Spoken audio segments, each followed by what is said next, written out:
Pinalaki ng pamahalaan ang benepisyo ng PhilHealth para sa mga buntis. Mula sa mga check-up hanggang sa panganganak, dinagdagan. Nasa frontline ng balitang yan, si Gio Robles.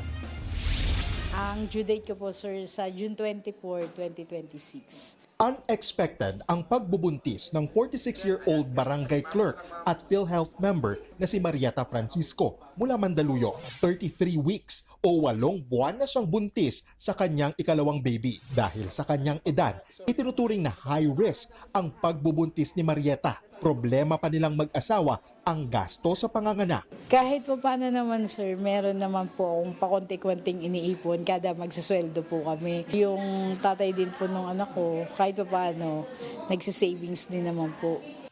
Bagaman nakapag-ipon daw sila, aminado si Marieta na hindi ito sapat. Kaya malaking ginhawa raw sa kanya at sa iba pang buntis ang pagpapalawak sa maternity benefits ng PhilHealth. Epektibo na yan simula bukas, April 30, ayon mismo kay Pangulong Bongbong Marcos. Layo nitong matiyak na ang bawat ina ay manganganak nang hindi nag-aalala sa pambayad. Alam natin kung gaano kamahal ang panganganak. May check-up, laboratory test, ospital at gamot. Kapag kinulang ang pera, napipilitan tayo maghintay o magtipid. Dito nagsisimula ang panganib.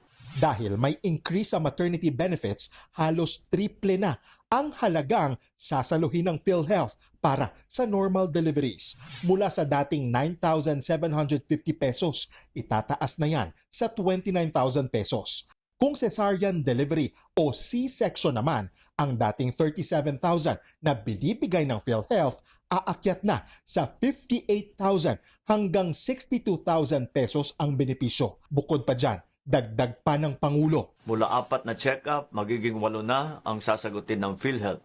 Kasama na ang mga bakuna at saka laboratory test. At pagkatapos naman manganak, may 3 follow-up visit na sakop na rin.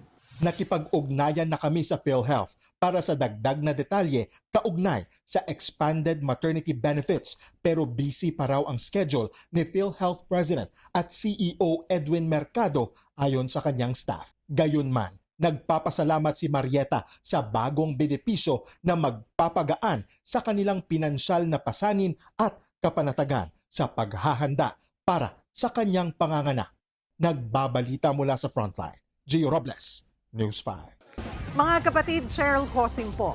Maging maalam at may pakialam sa mga napapanahong issue at headlines. Mag-follow at mag-subscribe na sa social media pages ng News 5.